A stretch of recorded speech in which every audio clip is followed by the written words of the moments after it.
ভিডিওটা শুরু করার আগে তোমরা যারা আমাদের চ্যানেলটা এখনো সাবস্ক্রাইব করো নাই দয়া করে সাবস্ক্রাইব করে দাও, আর দেখো পাশে থাকা একটা নোটিফিকেশন আছে ওইখানে চাপ দিয়ে বেল আইকনটা বাজিয়ে দাও, তাহলে আমাদের ভিডিওগুলো সবার আগে পেয়ে যাবা।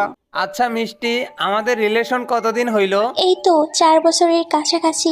বাজারে যাইতে হবে, রাস্তায় তো একটা গাড়িও দেখতেছি না। ওই তো একটা বাইক আসতেছি।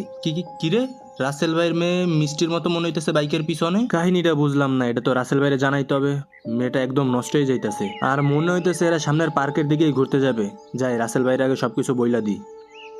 আচ্ছা মিষ্টি, একটা কথা বলবো? হ্যাঁ বলো। অনেকদিন তো হইলো, চলো না আমরা দুজন বিয়ে করে ফেলি। হ্যাঁ করব, কিন্তু এখন না। তাহলে কবে? আমার তো সামনে এক্সামের পরে এইসব চিন্তা ভাবনা করব। আর তুমিও তো এখন বেকার, তুমি আগে একটা কিছু করো, তারপর না হয় আমরা দুজন বিয়ে করব। হ্যাঁ তাও অবশ্যই ঠিক বলছো।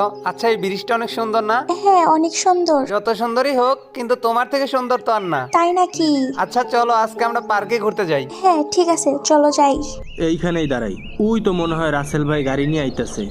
রাসেল ভাই দাঁড়ান দাঁড়ান দাঁড়ান। কিরে ছোট, কি অবস্থা তোর? এই তো ভাই ভালো। আচ্ছা ছোট, গাড়ি থামাইতে বললি যে কি কিছু বলবি নাকি? হ্যাঁ ভাই বলতাম, কিভাবে যে বলবো কথাটা।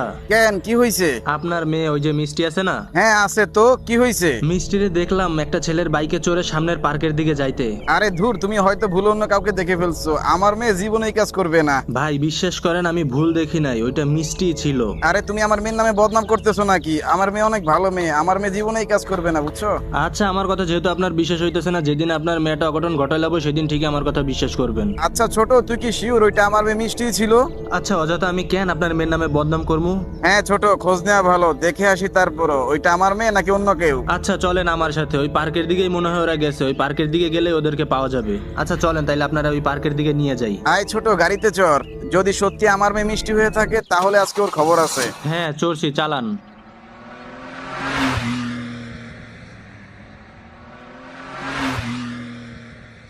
এরকম খোলা আকাশের নিচে বসে প্রিয়জনের সাথে বসে আড্ডা দেওয়ার মজাই অন্যরকম। মনে হয় একটু বেশিই বলে ফেললা। আরে দূর না, যেটা সত্যি সেটাই তো বললাম। এই যে আমরা দুইজন বসে আছি, কেন তোমার কাছে ভালো লাগতেছে না? হ্যাঁ ভালো লাগতেছে তো। পার্কের ভিতর চলে আসি, সামনে সুন্দর সুন্দর জায়গা আছে, ওইখানে বসে থাকতে পারে। ওই তো বসে রইছে, ওই যে ভালো কইরা দেখেন, ওইটা আপনার মেয়ে মিষ্টি না? হ্যাঁ তাই তো, ওইটা তো মিষ্টি। ওই ছেলেটার সাথে ওইখানে বসে প্রেম করতেছে, তাই না? আপনি তো বিশ্বাস করলেন না, এখন কি বিশ্বাস হইছে? আচ্ছা ছোট, কি করা যায় বলতো? ওই ছেলেটাকে এখানে পাবলিক দিয়ে মাইর খাওয়ামু? না না রাসেল ভাই, এখানে তো ভুলেও কিছু করা যাবে না। আর যদি ওই ছেলেটারই কিছু বলেন, এখানে লোকজন জড় হয়ে যাইবো, আর আপনার মেয়েরও মান সম্মান চলে যাইবো। হ্যাঁ তুই কিন্তু ঠিকই বলছস, ওর বিষয়টা আজকে বাড়ি গিয়ে বুঝতেছি। আচ্ছা তাহলে এখন কি করবেন? চল বাড়ির দিকে চলে যাই, এই বিষয়টা পরে দেখতেছি। হ্যাঁ হ্যাঁ চলেন।